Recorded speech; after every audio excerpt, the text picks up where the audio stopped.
Hello दोस्तों, नमस्कार। मैं भी एक आप सभी का बहुत बहुत स्वागत करता हूं एक और नए क्लास में। तो साथियों, जैसा कि एसएससी जीडी 2026 का एग्जाम 9 मार्च से फाइनल हो चुका है कि आपका पेपर 9 मार्च से शुरू हो जाएगा। तो आज की इस क्लास में एक फुल पेपर को डिस्कस करेंगे। टॉप लेवल के 55 क्वेश्चन को डिस्कस करेंगे, जिसमें सबसे पहले जीके क्वेश्चन डिस्कस करेंगे, उसके बाद हिंदी के क्वेश्चन देखेंगे, उसके बाद रीजनिंग और मैथ के क्वेश्चन डिस्कस करने वाले हैं। जैसा कि एसएससी जीडी का जो परीक्षा होता है वो केवल 1 घंटे का होता है। इन्हीं 1 घंटे में आप सभी को 20 क्वेश्चन जीके हल करना होता है, 20 क्वेश्चन हिंदी का, 20 क्वेश्चन मैथ का और 20 क्वेश्चन रीजनिंग का। 80 क्वेश्चन का पेपर होता है। एक क्वेश्चन सही करने पर 2 नंबर, 160 नंबर का पूरा पेपर होता है, प्लस हर एक क्वेश्चन पे 1/8 का माइनस मार्किंग होता है। तो इससे आप एक अंदाजा लगाइए कि केवल 1 घंटे में यानी 60 मिनट में ये पूरे 80 क्वेश्चन हल करना होगा आप सभी को, प्लस जिसमें से 20 क्वेश्चन मैथ के और 20 क्वेश्चन रीजनिंग के। तो सवालों का लेवल किस तरह से रहता होगा, तभी तो केवल 60 मिनट में आपको ये पूरे 80 क्वेश्चन हल करना होता है। तो साथियों, जिस लेवल के सवाल आपके शिफ्टों में पूछे जाएंगे उसी लेवल के सवाल आज के इस क्लास में हम लोग डिस्कस करने वाले हैं। जब इसका फाइनल रिजल्ट आता है तो आप देखते हैं, जो कि पूरे 60 नंबर का पेपर होता है, तो इसमें से कई स्टूडेंट 155 ला देते हैं। यानी सवालों का लेवल बिल्कुल हल्का होता है भाई। यदि आप लगातार मेहनत कर रहे हैं, रिवीजन कर रहे हैं, अधिक से अधिक क्वेश्चनों का प्रैक्टिस करें, तो आप भी इतना स्कोर कर सकते हैं। क्योंकि भाई जो आज के इस क्लास में हम सवाल को डिस्कस करेंगे ना, उसी लेवल के सवाल आपके आगामी रियल पेपर में सवाल देखने को मिलेगा। ओके, यदि आप ये चेक करना चाहते हैं कि 9 मार्च के पेपर में कैसे कैसे क्वेश्चन पूछे जा सकते हैं और आपकी तैयारी कैसी है, तो सबसे पहले हम लोग इस क्लास में जीके के 20 क्वेश्चन डिस्कस करेंगे। तो आप ट्राई करिएगा कि इस 20 क्वेश्चन में से कम 15 से 16 सवाल सही करें। उसके बाद हिंदी में 20 में से कम आप 18 से 19 सवाल सही करें। इतने का टारगेट लेकर चलिएगा। उसके बाद लास्ट में रीजनिंग और मैथ में कम से कम आप ये चल के मान के चलिए कि 10 से 11 सवाल आप सभी का सही होना चाहिए, ठीक है। लेकिन हम आप सभी को टारगेट 35 प्रश्न दे रहे हैं। ऐसे प्रश्न आएंगे परीक्षा में, याद रखिएगा। एक तरह का मॉडल पेपर आज की इस क्लास में हम लोग डिस्कस करेंगे। तो चलिए क्लास को शुरू करते हैं। लास्ट में आप लोग अपना स्कोर करिएगा कि आप सभी का कितना स्कोर बना आज के इस मॉडल पेपर से। तो पहला प्रश्न आपकी स्क्रीन पर आ चुका है। भारतीय संसद में क्या क्या शामिल है? भारतीय संसद में क्या क्या शामिल होते हैं? एक तो राष्ट्रपति शामिल होते हैं और राज्यसभा और लोकसभा यानी दोनों सदन शामिल होते हैं। तो पहले का डी ऑप्शन बिल्कुल राइट आंसर हो जाएंगे। नेक्स्ट अगला सवाल कॉल करेंगे क्वेश्चन नंबर 2 को। कर्नाटक की किस नृत्य शैली में पुरुषों के गले में बड़े ढोल लटकाए जाते हैं तथा यह अपने धार्मिक और युद्ध उत्साह के लिए जानी जाती है? ये मोस्ट इंपॉर्टेंट सवाल है। नए पैटर्न पे सारे सवाल आपको मिलेंगे। कर्नाटक की किस नृत्य शैली में पुरुषों के गले में बड़े ढोल लटकाए जाते हैं तथा यह अपने धार्मिक और युद्ध उत्साह के लिए जानी जाती है? तो वो डोलू कुनीठा है। सी ऑप्शन बिल्कुल राइट आंसर हो जाएंगे। नेक्स्ट अगला सवाल कॉल करेंगे क्वेश्चन नंबर 3 को। गिद्दा नृत्य का संबंध मुख्य रूप से किस राज्य से है? गिद्दा नृत्य का संबंध मुख्य रूप से किस राज्य से है? तो इसका संबंध पंजाब राज्य से है। डी ऑप्शन बिल्कुल राइट आंसर हो जाएंगे। अगला सवाल को देखेंगे क्वेश्चन नंबर 4 का राइट आंसर क्या बनेगा? निम्नलिखित में से कौन सा भारत में संवैधानिक निकायों का एक उदाहरण है? कौन सा भारत में संवैधानिक निकायों का एक एग्जाम्पल है? तो जो भारत का निर्वाचन आयोग होते हैं ये संवैधानिक निकायों का एग्जाम्पल है। सी ऑप्शन बिल्कुल राइट आंसर हो जाएंगे। अगला सवाल को देखिए क्वेश्चन नंबर 5 को। भारत की निम्नलिखित में से कौन सी पंचवर्षीय योजना पूर्णतः विफल रही थी? भारत की ऐसी कौन सी पंचवर्षीय योजना थी जो कि पूरी तरीके से विफल हो चुकी थी? वो तीसरी पंचवर्षीय योजना थी।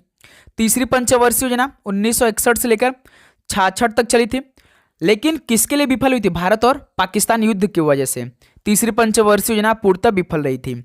ओके, ऑप्शन इस सवाल का बिल्कुल परफेक्ट आंसर हो जाएंगे। नेक्स्ट अगला सवाल कॉल करिए क्वेश्चन नंबर 6 का राइट आंसर क्या बनेगा? भारतीय संविधान का निम्नलिखित में से कौन सा भाग संघ और उसके राज्य क्षेत्रों से संबंधित है? भारतीय संविधान का कौन सा भाग संघ और उसके राज्य क्षेत्रों से संबंधित है? तो भाग पहला है। सी ऑप्शन बिल्कुल परफेक्ट आंसर हो जाएंगे। नेक्स्ट अगला सवाल कॉल करिए क्वेश्चन नंबर 7 को।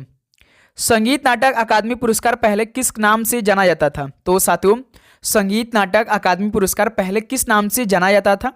पहले राष्ट्रपति पुरस्कार के नाम से जाना जाता था। सी ऑप्शन बिल्कुल राइट आंसर हो जाएंगे। अगला सवाल को देखिए, क्वेश्चन नंबर 8 का राइट आंसर क्या बनेगा? भारत अपनी भूमि सीमाएं कितने देशों के साथ साझा करता है? बताइए, भारत अपनी भूमि सीमा कितने देशों के साथ साझा करता है, यानी शेयर करता है? तो पूरे 7 देशों के साथ भारत अपनी भूमि सीमा को साझा करता है। ऑप्शन है बिल्कुल परफेक्ट आंसर हो जाएंगे। अपना स्कोर काउंट करते चलिएगा और सभी प्रश्नों का उत्तर आप खुद से करिए, इससे आपकी तैयारी और भी अच्छी होगी और आपको खुद मालूम चलेगा कि आपकी तैयारी इस टाइम किस लेवल के, किस पीक पॉइंट पे आप चल रहे हैं इस टाइम, क्योंकि समय बिल्कुल भी नहीं है। आज 24 फरवरी हो चुका है, 6-7 दिन इस महीने में है और 7 दिन उसमें है, यानी 14 से 15 दिन आप सभी के पास केवल बाकी है। और आप सभी को अपने शिफ्ट में बैठने से पहले, यानी अपने परीक्षा में जाने से पहले, ये भाई सिलेक्शन वाले प्रश्नों को पढ़ लेना है। जैसे एसएससी के नए पैटर्न पे आप सभी को पूरा जीके जिस कंप्लीट देंगे भाई, स्टैटिक जीके पूरा कंप्लीट देंगे। यदि भाई आप इसे पढ़ लिया तो एक भी क्वेश्चन आपका गलत नहीं होगा, पूरे के पूरे प्रश्न सही करके आएंगे। इंग्लिश देखिए, इंग्लिश के क्वेश्चन देंगे एसएससी जीडी के पेपर में, देखिए 20 क्वेश्चन हिंदी आते हैं और 20 क्वेश्चन इंग्लिश। जो भाई हिंदी प्रीफर किया होगा हिंदी का पेपर देगा, जो इंग्लिश का प्रीफर किया होगा वो इंग्लिश देगा। तो भाई हम आपको इंग्लिश प्लस हिंदी के दोनों पीडीएफ देंगे। करंट अफेयर पूरे 1 साल के आपके पेपर में पूछाएंगे तो 1 साल के पूरे कंप्लीट देंगे। रीजनिंग पूरा कंप्लीट देंगे, मैथ से पूरे कंप्लीट देंगे। मिलेगा आपको कैसे? ये नीचे आपको नंबर दिखाई दे रहा है, इस पर मैसेज करें मात्र 50 रुपीज़ पे करके, मात्र 50 रुपीज़ पे करके ये पूरा क्वेश्चन आपको हम देंगे। इसके अलावा आप सभी को ब्रह्मास्त्र 500 क्वेश्चन देंगे, इसको आप तैयार करिए। ठीक है मेरे दोस्त, तो जल्दी करें भाई, इसको आपको अपने शिफ्ट में बैठने से पहले जरूर पढ़ना है। एक बार नीचे नंबर दिखाई दे रहा है, इस पर मैसेज करके टीम आपसे बात करेगी, तुरंत प्रोवाइड करेगी, ज़्यादा समय नहीं लेना है। ठीक है, क्वेश्चन नंबर 9 देखिए, महात्मा गांधी द्वारा दांडी मार्च निम्नलिखित में से किस वर्ष में शुरू किया गया था? महात्मा गांधी द्वारा दांडी मार्च किस वर्ष में शुरू की गई थी? तो इसकी शुरुआत 1930 में हुई थी। सी ऑप्शन बिल्कुल राइट आंसर हो जाएंगे। नेक्स्ट अगला सवाल को देखिए, क्वेश्चन नंबर 10 को, उस्ताद असद अली खान निम्नलिखित में से कौन सी वाद्य यंत्र का वादन करते थे? उस्ताद जो असद अली खान थे वो कौन सी वाद्य यंत्र का वादन करते थे? तो वो रुद्र बीड़ा वादन करते थे। डी ऑप्शन बिल्कुल राइट आंसर हो जाएंगे। नेक्स्ट अगला सवाल को देखिए, क्वेश्चन नंबर 11 को, गणगौर त्योहार ऐतिहासिक रूप से निम्नलिखित में से किस राज्य का मूल त्योहार है? गणगौर त्योहार ऐतिहासिक रूप से किस राज्य का यह मूल त्योहार है? तो ये राजस्थान राज्य का है। सी ऑप्शन बिल्कुल राइट आंसर हो जाएंगे। ओके, अगला सवाल को देखिए, क्वेश्चन नंबर 12 को, कुचिपुड़ी की उत्पत्ति किस भारतीय राज्य के कुचिपुड़ी नामक गांव से हुई है? बताइए, वैसे तो हम कुचिपुड़ी की बात करेंगे तो आंध्र प्रदेश हुई है, तो आंध्र प्रदेश के गांव से ही हुआ है। ठीक है, तो इस सवाल का आपका सी ऑप्शन परफेक्ट आंसर हो जाएंगे भाई, क्योंकि भाई जो कुचिपुड़ी की उत्पत्ति थी भारतीय राज्य आंध्र प्रदेश के कुचिपुड़ी नामक गांव से हुई थी। तो इस सवाल का सी ऑप्शन परफेक्ट आंसर हो जाएंगे। नेक्स्ट अगला सवाल को देखिए, क्वेश्चन नंबर 13 का राइट आंसर क्या बनेगा? भारतीय संविधान के निम्नलिखित में से किस अनुच्छेद का संबंध धर्म की स्वतंत्रता के अधिकार से है? भारतीय संविधान का कौन सा अनुच्छेद संबंध जो कि धर्म की स्वतंत्रता के अधिकार से है? तो अनुच्छेद 25 से लेकर 28 के बीच में है।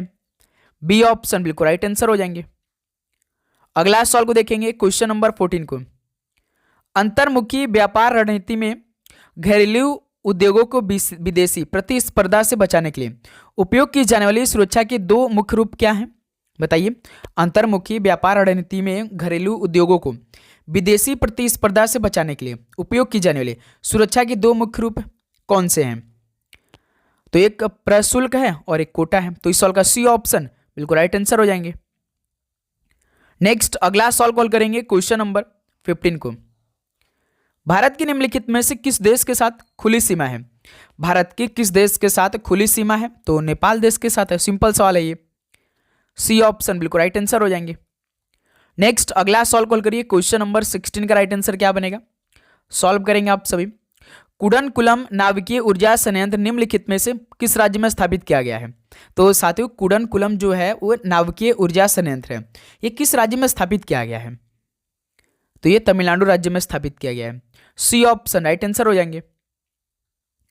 अगला सवाल को देखिए, क्वेश्चन नंबर 17 को, भारतीय संविधान का कौन सा अनुच्छेद मौलिक अधिकारों को लागू करने के संबंध में सर्वोच्च न्यायालय को व्यापक मूल अधिकार क्षेत्र देता है? भारतीय संविधान का कौन सा अनुच्छेद मौलिक अधिकारों को लागू करने के संबंध में सर्वोच्च न्यायालय को व्यापक मूल अधिकार क्षेत्र देता है? तो अनुच्छेद 32 देता है भाई। सी ऑप्शन बिल्कुल राइट आंसर हो जाएंगे। नेक्स्ट अगला सवाल को देखिए, क्वेश्चन नंबर 18 को। वेदों में सबसे पुराना वेद ऋग्वेद होता है, जिसकी रचना लगभग कितने वर्ष पहले हुई थी? बताइए। वेदों में सबसे पुराना वेद ऋग्वेद है, जिसकी रचना लगभग कितने वर्ष पहले हुई थी? तो लगभग 3500 वर्ष पहले हुई थी। बी ऑप्शन बिल्कुल परफेक्ट आंसर हो जाएंगे।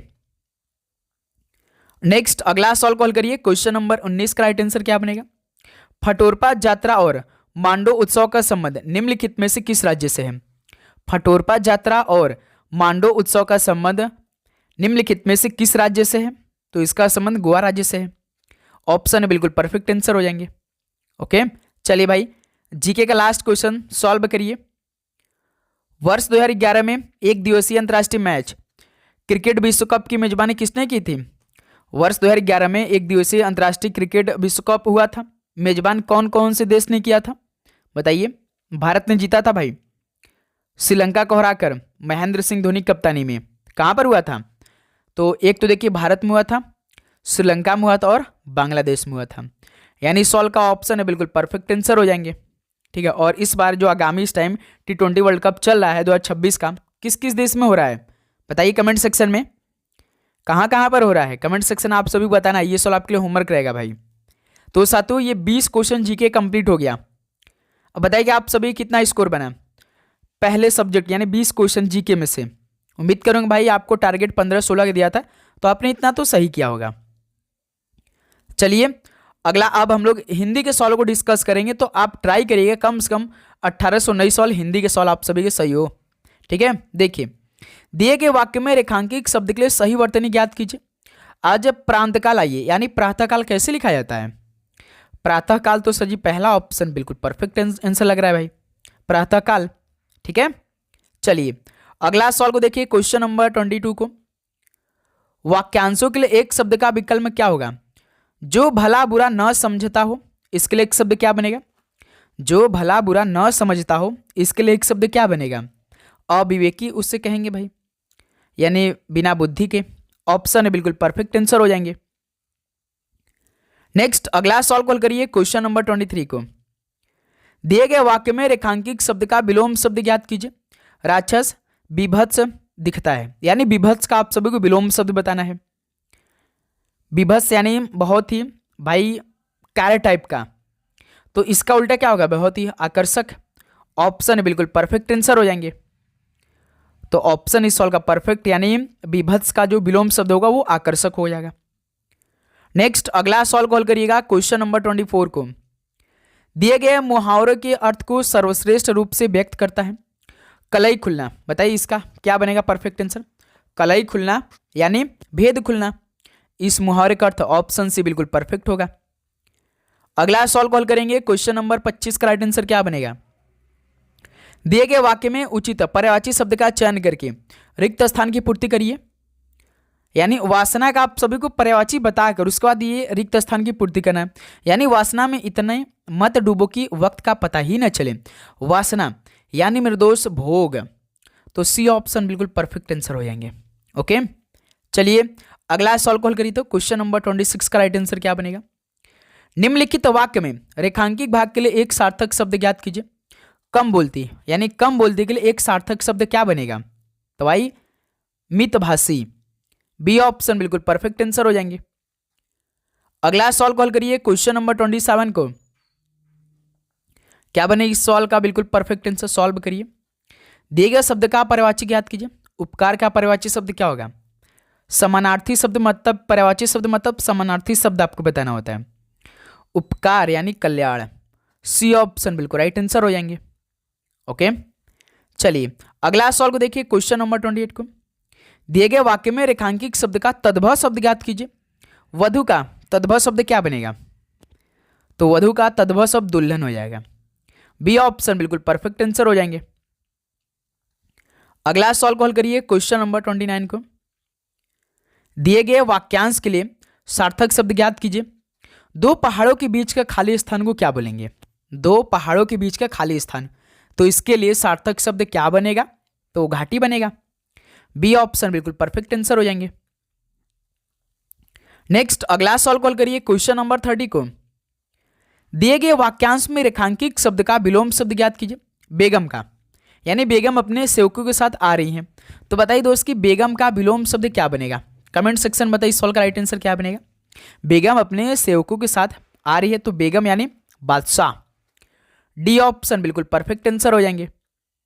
ओके, अगला सॉल्व कॉल करिए क्वेश्चन नंबर 31 को। दिए गए वाक्य का वह भाग याद करें जिसमें कोई त्रुटि है, यानी वाक्य दिया इसमें कोई ना कोई त्रुटि है उसको बताना है। जैसे व्यक्ति को अपने समय का अच्छा सदुपयोग करना चाहिए, तो यहां पे कौन सा आपको त्रुटि दिखाई दे रहा है? बताइए, सोचिए। व्यक्ति को अपने समय का सदुपयोग करना चाहिए, क्योंकि अच्छा यहां पे कहा है कि भाई व्यक्ति को अपने समय का सदुपयोग करना चाहिए, केवल इतना आएगा। तो अच्छा सदुपयोग गलत है भाई इसमें, ठीक है। तो सी ऑप्शन बिल्कुल परफेक्ट आंसर हो जाएगा।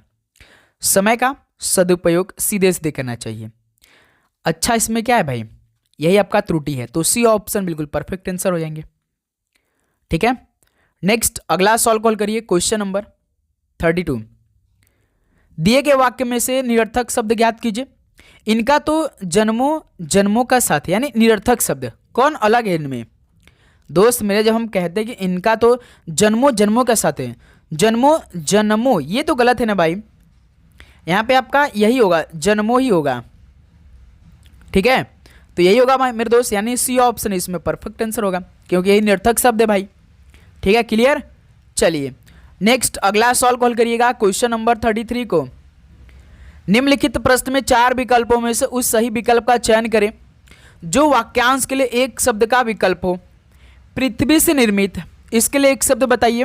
पृथ्वी से निर्मित यानी भाई पार्थिव, तो बी ऑप्शन बिल्कुल परफेक्ट आंसर हो जाएंगे। अगला सॉल्व कॉल करिए तो क्वेश्चन नंबर 34 का राइट आंसर क्या बनेगा? दिए गए वाक्य में से गलत वर्तनी ज्ञात कीजिए। एक क्षण में तुमने सब तबाह कर दिया। दोस्त मेरे, क्षण कैसे आप लिखते हैं? छत्री छ रहता है, छाता छ वाला छ नहीं रहता है। इसमें देखिए एक क्षण यहाँ पर, यही गलत है भाई।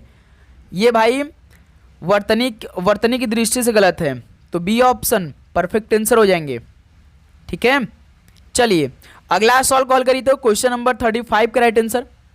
कुछ ही शब्द का तद्भव रूप क्या होगा? दोस्त मेरे देखिए 9 मार्च को यदि पेपर स्टार्ट हो जाता है, एसएससी नोटिस निकाल के इसी महीने में बताने वाले हैं कि आपका पेपर इस डेट से हम शुरू करवाएंगे।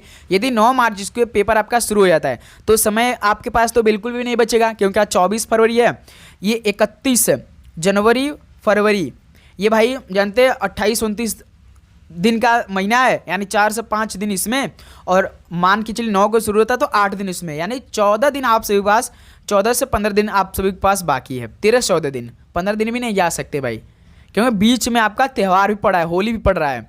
2 दिन तो आपका ऐसा चला जाएगा, पढ़ने का मन नहीं करेगा। दोस्त मैंने हम इसलिए करें, आप अधिक से अधिक क्वेश्चनों का प्रैक्टिस करिए भाई। यदि आपका टारगेट है तो आप सोचेंगे चलो बाद में पढ़ लेंगे, तो आप बहुत पीछे हो जाएंगे भाई। आप डेली का डेली रेगुलर वे में पढ़ते रहिए भाई, ठीक है। जो आप अपना रूटीन बनाए उसको तोड़िए मत, स्किप मत करिए, ठीक है मेरे दोस्त। तो आप सभी से हम रिक्वेस्ट करेंगे। तो कुछ ही शब्द का तद्भव रूप की बात करेंगे तो कोक हो जाएगा, ऑप्शन यहां से बिल्कुल राइट आंसर हो जाएंगे।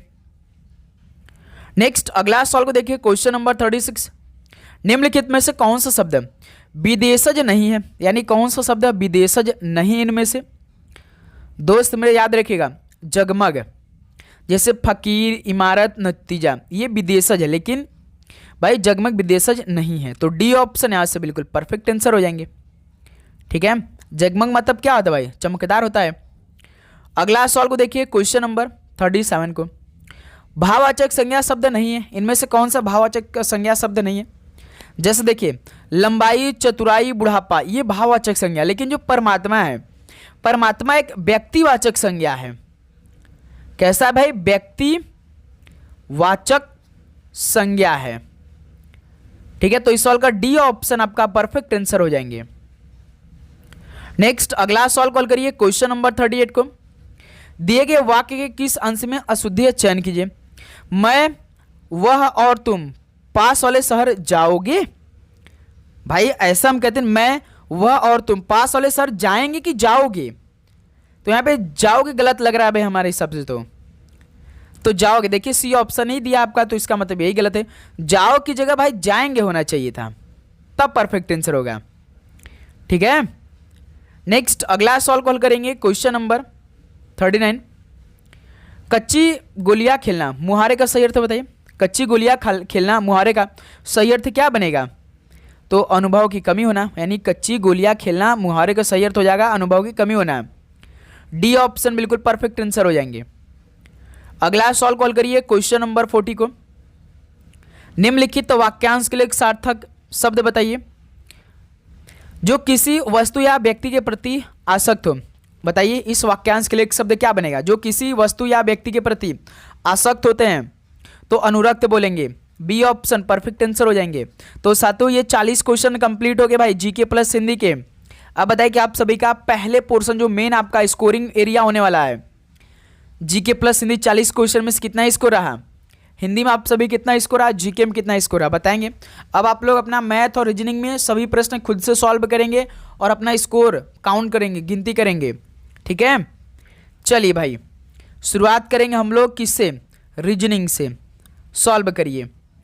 एक निश्चित कूट भाषा में मेच्योर को 82 लिखा जाता है, हायर को 59 लिखा जाता है, उसी कूट भाषा में एशियन को कैसे लिखा जाएगा? सॉल्व करिए। MATURE मेच्योर है, इसका कोड 82 है। जब इस तरह के सवाल आ जाता है तो हम क्या करते हैं? सभी अक्षर का कोड करते हैं। M13 A1 T20 U21 R18 E5। अब दूसरे का काम करते हैं इसको जोड़ना। 13 14 14 20 34 34 21 34 और 21 आपका होता है 55 55 18 होता है 73 73 5 होता है आपका 78। लेकिन भाई हमें तो 82 बनाना है, तो ऐसा काम करते हैं कि देखिए 78 82 पास पास के नंबर है, तो 78 में यदि हम +4 कर देंगे तो 82 हो जाएगा। इसमें यही लॉजिक लग रहा है, तो दूसरा लॉजिक चेक कर लेते भाई। हायर के सभी अक्षर का कोड करके उसको जोड़ेंगे, लास्ट में +4 करेंगे। क्या 59 आता है? चेक करते भाई। देखिए HIGHER हायर, इसका कोड 59 है। H होता 8, I होता 9, G होता 7, H होता 8, E होता 5, R होता 18। इसको जोड़ते हैं भाई। 8 9 17 17 7 24 24 8 32 32 5 37 37 18 55। तो 55 देखिए 59 पास है, तो 4 जोड़ दिए 59। यानी इसमें लॉजिक मेरे दोस्त हर एक अक्षर का कोड कर रहा है जरूर, उसको जोड़ रहा है, लेकिन लास्ट में +4 जोड़ रहा है जरूर, है ना। अब देखिए उसी कोड भाषा में आप सभी को एशियन को कैसे लिखा जाएगा, तो हम क्या करेंगे? एशियन के सभी अक्षर का कोड करेंगे, उसमें लास्ट में +4 कर देंगे। देखिए ASIAN है ना। अब ए होता है 1 नंबर का, यस होता है 19 नंबर का, आई होता है 9 नंबर का, ए होता है 1 नंबर का, एन होता है 14 नंबर का, ठीक है। 1 9 आपका होता है 20, 1 और 19 20, 20 9 29, 29 और 1 30, 30 14 आपका 44, 44 में हम 4 जोड़ देंगे तो कितना हो जाएगा? 48। देखिए आंसर दिया होगा 48, जो कि बी ऑप्शन परफेक्ट आंसर हो जाएंगे। सभी क्लियर? किसी प्रकार का डाउट? बिल्कुल नहीं। आगे बढ़ा जाए। चलिए भाई नेक्स्ट क्वेश्चन नंबर 42 को सॉल्व करिए। निम्नलिखित प्रश्न में दिए गए विकल्पों में से संबंधित अक्षरों का चयन कीजिए। KBZ का रिलेशन HYW से है, तो VIF का रिलेशन किससे बनेगा? सॉल्व करिए। तो सबसे पहले आप KBZ इसका कोड HYW से बना लेंगे। उसी प्रकार VIF का रिलेशन बनाएंगे आप लोग। देखिए K होता है 11, H होता है 8, तो -3 दोस्त मेरे। अब देखिए B यहाँ पर है, यहाँ पे Y है, इनका रिलेशन यदि हम बनाएंगे तो बहुत लंबा हो जाएगा, क्योंकि B देखिए 2 होता है, Y होता है 25। तो हम ऐसा करते हैं ना, जैसे हम जानते हैं कि A से लेकर Z तक 26 होता है, जैसे हम 27 पे बढ़ते हैं वो A से फिर से शुरुआत होता है 28 पे B, तो यहाँ पे हम B को हम ना 28 कर लेते हैं, B को 28 और Y को 25 कर लेते हैं। तो इसमें देखिए -3 हो चुका है। Z होता है 26, W होता है 23, तो -3। इसमें लॉजिक सिंपल सा -3 -3 -3 का ही सेट है भाई। इसमें लॉजिक -3 -3 -3 का ही लगा है। तो पूछा है किसका? VIF का। तो VIF में हम -3 का पैटर्न को फॉलो करेंगे, ठीक है। B होता 22, I होता 9, F होता 6, -3 -3 -3। 22 में से 3 घटाएंगे 19, 19 पे यस आएगा। 9 में से 3 घटाएंगे 6, 6 पे यफ आता है। 6 में से 3 घटाएंगे, 1 सेकेंड भाई हमें अक्षर, चलिए पहले लिख लेते भाई, अक्षर भी चाहिए। जैसे 5 पे E होता है, 6 पे F होता है, 3 पे C होता है, यानी EFC। देखिए EFC आएगा, EFC दिया नहीं है क्या भाई? 1 सेकेंड भाई, यस होगा ना भाई, यहाँ पे यस तो ऑलरेडी मैंने लिखा था मेरे दोस्त। जैसे 22 में से 3 घटाएंगे 19, 19 पे यस आता है, यस है ये। 9 में से 3 घटाएंगे 6, 6 पे यफ आएगा। 6 में से 3 घटाएंगे 3, 3 पे सी, एस एफ सी होगा। देखिए सी ऑप्शन परफेक्ट आंसर हो जाएंगे। यहाँ पे मैंने अगली बार इसको 5 मान लिया था, तभी यहाँ पे ई हमने लिख दिया था। कोई बात नहीं मेरे दोस्त, लेकिन आप तरीका बस समझिए, इसमें लॉजिक -3 का लगा था। ठीक है, 42 का सी ऑप्शन बिल्कुल परफेक्ट आंसर हो जाएंगे। चलिए नेक्स्ट अगला सवाल को हल करते हैं भाई। क्वेश्चन नंबर 43 का राइट आंसर क्या बनेगा। अब ये सवाल आपके लिए थोड़े से क्रिटिकल होने वाले हैं, इसको सॉल्व करिए, मजा आने वाला है इस सवाल में भाई। कथन और निष्कर्ष का उत्तर दीजिए। कथन दिया है, निष्कर्ष दिया है। कथन 2 दिया लेकिन निष्कर्ष 3 दिया है। तो जब भी कथन और निष्कर्ष का सवाल दे तो आपको कथन का डायग्राम बना लेना। जैसे कुछ नमकीन पिज्जा है, कुछ नमकीन पिज्जा है, तो नमकीन को हम एन से डिनोट कर रहे हैं और पिज्जा को पी से डिनोट कर रहे हैं। ठीक है, फिर उसका दूसरा का कथन, कोई पिज्जा बिस्किट नहीं है, यानी कोई पिज्जा जो ना बिस्किट नहीं है। यहाँ पे क्रॉस दे दीजिए ऐसे, जैसे कोई पिज्जा जो ना बिस्किट नहीं है, तो ऐसे कर दी भाई, क्रॉस लगा दी। अब देखिए हमारा तो डायग्राम बन चुका भाई, कथन जो बोला था, यानी कुछ नमकीन पिज्जा हो गए और कोई पिज्जा बिस्किट नहीं हो गए। निष्कर्ष एकदम ध्यान से पढ़िए, निष्कर्ष एकदम ध्यान से पढ़िए। कोई बिस्किट, क्या कोई बिस्किट नमकीन नहीं है? क्या कोई बिस्किट नमकीन नहीं है? इनका तो कोई रिलेशन नहीं दिया है भाई, यानी पहला तो नहीं होगा भाई, पहला तो नहीं हुआ। पहला भाई अनुसरण कर रहा है भाई, कर रहा है ना भाई, नहीं कर रहा है भाई, 1 सेकंड नहीं कर रहा है भाई, क्योंकि इनका कोई रिलेशन नहीं दिया है। बिस्किट और नमकीन का देखिए कोई रिलेशन नहीं दिया, तो ये तो नहीं होगा भाई। अब दूसरे का देखिए, कोई बिस्किट क्या पिज्जा नहीं है? कोई बिस्किट क्या पिज्जा नहीं है भाई, बिल्कुल सही तो बोला है, ये सही अनुसरण कर रहा है भाई। दूसरे का कुछ पिज्जा बिस्किट नहीं है, कुछ पिज्जा बिस्किट नहीं, बिल्कुल नहीं, दोनों अनुसरण करें। यानी इसमें देखिए केवल दूसरा और तीसरा अनुसरण करें कथन के अनुसार। देखिए प्रश्न में दिया होगा निष्कर्ष 2 और 3 दोनों अनुसरण करते हैं। कोई में देखिए कोई भी ऑप्शन में 1, 2 तीनों नहीं दिया भाई, निष्कर्ष है तो 1 और 3 दिया है, केवल निष्कर्ष 3 या सभी निष्कर्ष ये दिया था, लेकिन नहीं होगा भाई, केवल 2 और 3 दोनों अनुसरण कर रहे हैं भाई कथन के अकॉर्डिंग। ठीक है, सभी को समझ में आया? ये सॉल्व बहुत आसान होते हैं मेरे दोस्त। चलिए नेक्स्ट अगला सॉल्व कॉल करिए क्वेश्चन नंबर 44 को। देखिए दिए गए विकल्पों में से किन 2 संख्याओं को आपस में बदलने पर निम्नलिखित समीकरण सही होगा। ये समीकरण आपका दिया है, यहाँ पे 2 दिया है, यानी इसमें RHS बराबर आपको LHS करने की आवश्यकता है, यानी 2 बराबर 2 करना पड़ेगा। लेकिन ऑप्शन का मदद लेकर पहला ऑप्शन को हम उठाएंगे 5 और 3 को, तो 5 की जगह 3, 3 की जगह 5 रख देंगे। इस समीकरण में सॉल्व करिए, 5 - 3 है ना, तो पहले 3 - 5 कर लेते हैं, बदलना है भाई। इंटू 0 + 1 बराबर 2। अब देखिए 3 - 0 का मल्टीप्लाई 5 में करेंगे तो 0 आ जाएगा, प्लस 1 है यहाँ बराबर 2। अब देखिए ये +3 है और ये +1 है, यहाँ पे 4 बराबर 2 आ रहा है, लेकिन हमें 2 चाहिए, तो पहला ऑप्शन मैच नहीं किया। ऑप्शन बी देखिए 5 और 2, 5 और 2 को बदलते भाई, पहले 5 तो पहले 2 कर देते, -3। ठीक है, गुणा 0 + 1 बराबर 2 है, तो भाई 5 रख देंगे। अब देखिए 2 - 3 का मल्टीप्लाई 0 करेंगे, 0 + 1 बराबर 5। अब देखिए +2 ये +1 तो 3 बराबर 5, ये भी नहीं ऑप्शन मैच किया भाई।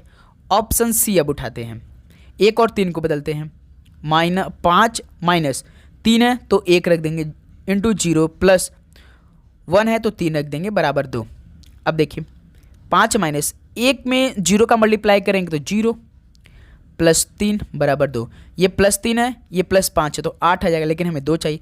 अब हमारा एक ही ऑप्शन है डी वाला, डी से हमारा काम बन सकता है। देखिए 2 और 0 को बदलेंगे, यानी जहाँ पे 2 रहेगा वहाँ पे 0, जहाँ पे 0 रहेगा वहाँ पे 2, 5 माइनस, ठीक है 3 गुणे 0 है तो 2 + 1 बराबर 2 है तो 0। अब देखिए ये हमारा आंसर आ सकता है, 5 - 3 का मल्टीप्लाई 2 करेंगे 6 + 1 बराबर 0। ये देखिए +1 है ये +5 है, 6 में से -6 कराएंगे तो कितना आएगा 0 होता है, यानी 0 बराबर 0, तो डी आंसर आ चुका है भाई। तो जाकर हमारा फाइनल रूप से डी आंसर आया है मेरे दोस्त। यहाँ पर आप सभी किसी प्रकार का डाउट किसी भी प्रश्न में, लास्ट का जो 55 क्वेश्चन होगा वो आपके लिए होमवर्क रहेगा, उसे आप सभी को सॉल्व करना है, जरूर सॉल्व करना है भाई, ठीक है। अब देखिए क्वेश्चन नंबर 45 क्या दे रखा है, निम्नलिखित प्रश्न में दिए गए विकल्पों में से श्रृंखला लुप्त संख्या का चयन कीजिए। 86, 107, 82 111, 78 115 क्वेश्चन मार्क। दोस्त मेरे 86 107, 82 111, 78 और 115, ठीक है। 86 से 107 यानी भाई बढ़ रहा है, लेकिन या एक बात देखिए 86 से 82, 82 से 78 ऐसे हम कर सकते भाई, बीच का छोड़कर चेक करते भाई।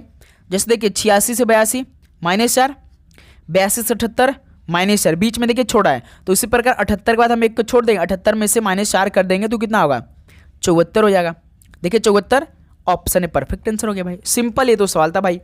उसी प्रकार देखिए जो छोड़ा था 107 से 111 यानी इसमें -4, 111 से एक सेकंड भाई इसमें +4 किया है भाई, एक +4, 107 से 111 यानी +4 हुआ है। फिर 111 से देखिए 115, इसमें +4 हो गया। मेरे दोस्त समझ में आया? तो इसमें लॉजिक क्या था, बीच का छोड़ा था।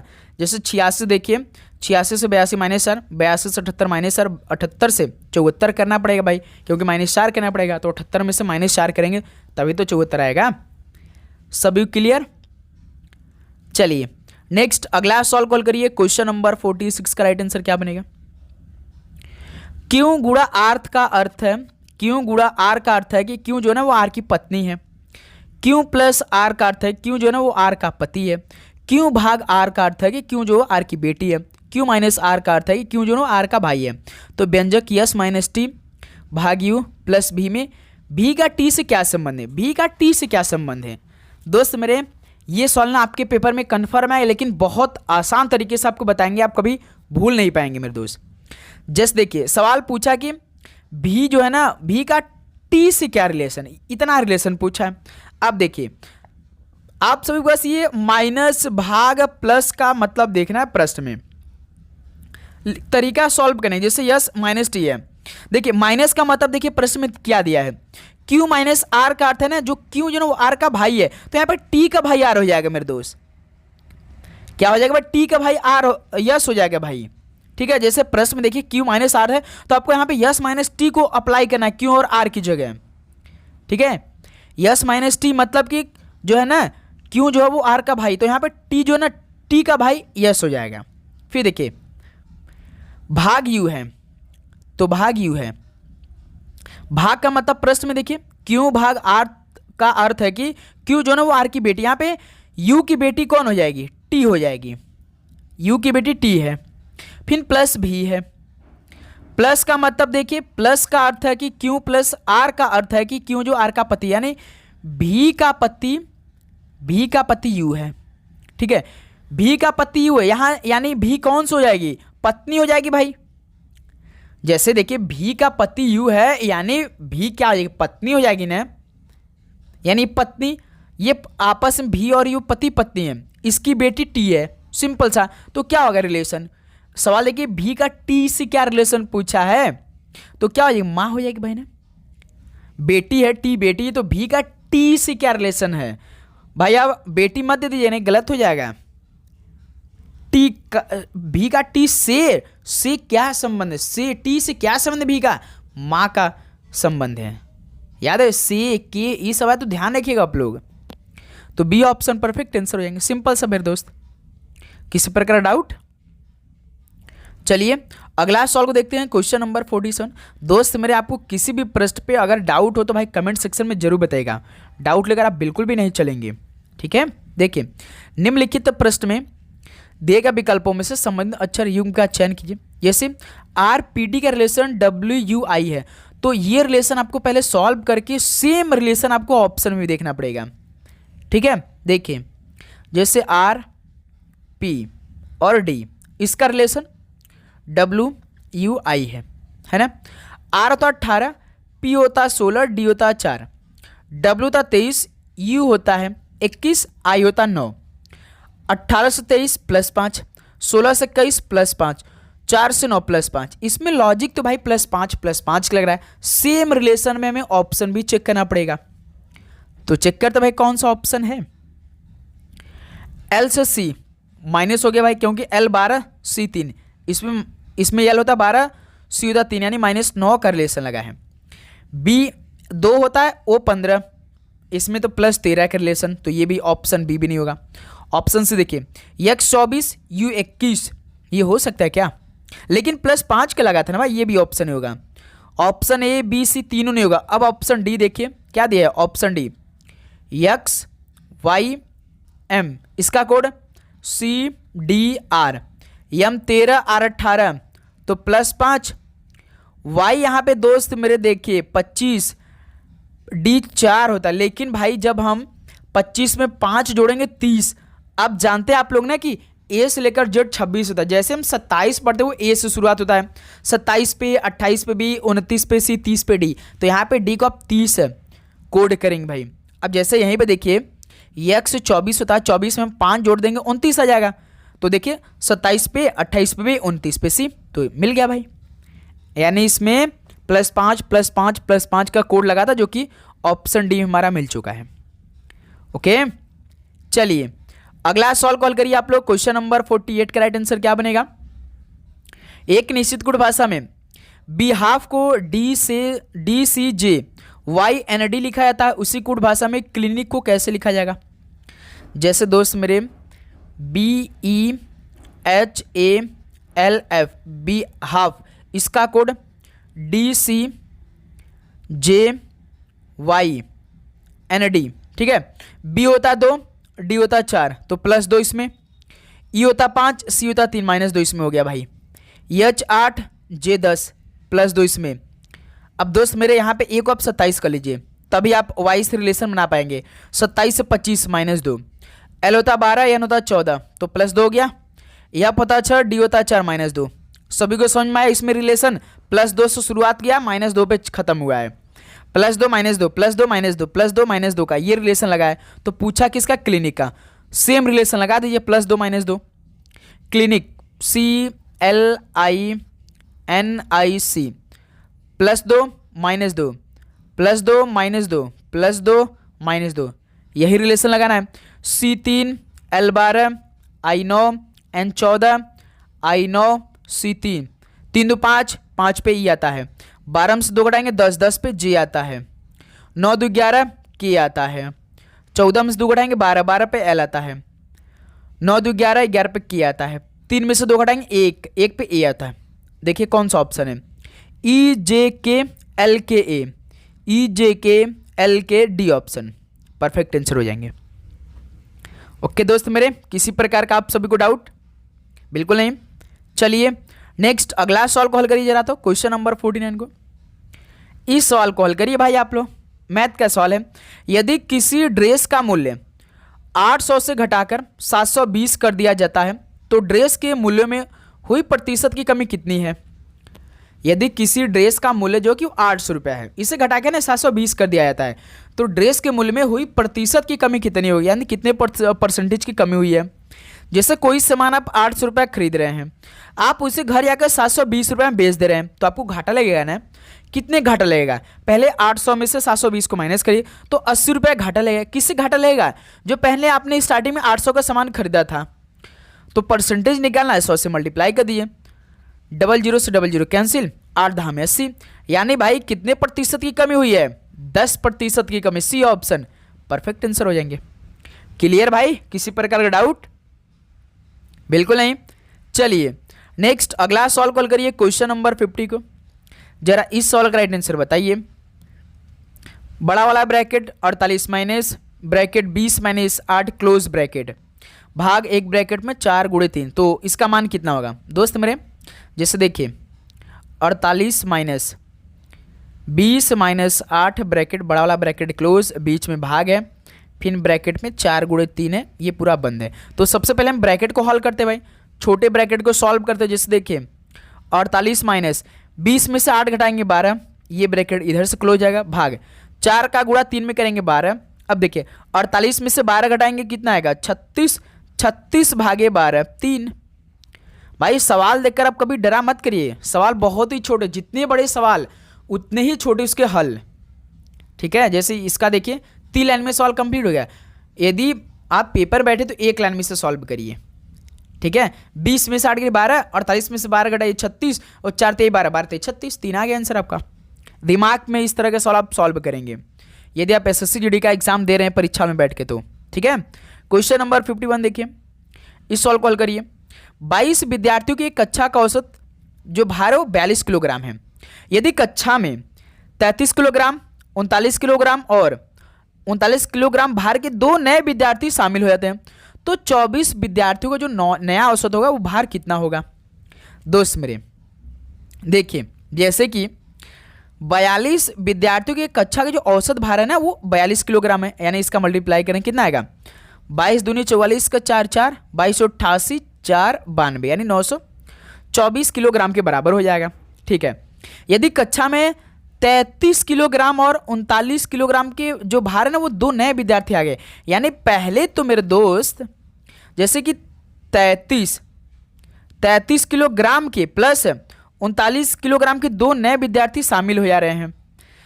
वैसे तो भाई हम बात करते तो देखिए 22 विद्यार्थी थे, 2 विद्यार्थी नए आ गए जो कि 33 किलोग्राम के और 39 किलोग्राम के, यानी टोटल विद्यार्थी तो अब कक्षा में 24 हो जाएंगे भाई, क्योंकि पहले तो 22 थे लेकिन 2 नए विद्यार्थी और जुड़ गए 33 किलो के और 39 किलो के, तो 24 विद्यार्थी हो गए। तो इसको हम पहले जोड़ते हैं भाई, 33 और 39 को कितना हो जाएगा, 9 3 12 3 3 1 7 यानी 72।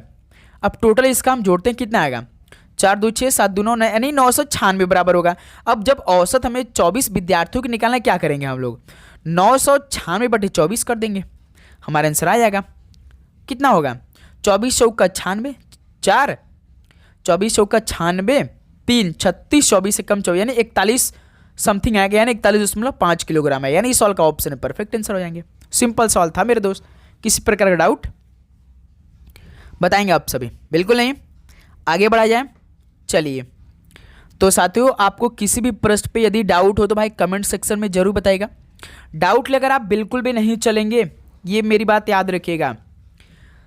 2016 भाग 4 प्लस 32 गुणे 6 माइनस 26 गुणे 3 का मान कितना होगा। देखिए 2016 भाग 4 प्लस 32 गुणे 6 माइनस 26 गुणे 3, इसका मान कितना होगा। 4 का भाग 2016 में देना है तो 4 पंजे 20, 0 4 चौका 16, 504 आएगा। 4 का भाग जब आप 2016 में देंगे तो 504, ये क्लियर सभी को, बिल्कुल क्लियर। प्लस 32 गुणे 6, 6 दूनी 12 का 2, 36 का 18 19, 192 माइनस 26 गुणे 3 78। अब देखिए इन दोनों को जोड़िए और लास्ट में माइनस 78 कर दिए, आंसर आ जाएगा 504 और 192 696 हो जाएगा। 696 माइनस 78 कितना आएगा बताइए। तो यहां से आपका आएगा 78 18 यानी 618 आ जाएगा। 78 में 18 जोड़ेंगे 96, 600 तो ऑलरेडी रहेगा यानी माइनस में आएगा तो 618 हो जाएगा। 618 बी ऑप्शन परफेक्ट आंसर हो जाएंगे। क्लियर आप सभी को भाई, किसी प्रकार का डाउट हो तो कमेंट सेक्शन में बता दीजिएगा, बिल्कुल नहीं। चलिए नेक्स्ट अगला सॉल्व को हल करते हैं भाई। क्वेश्चन नंबर 53 का राइट आंसर क्या निकल के आएगा, सॉल्व करिए।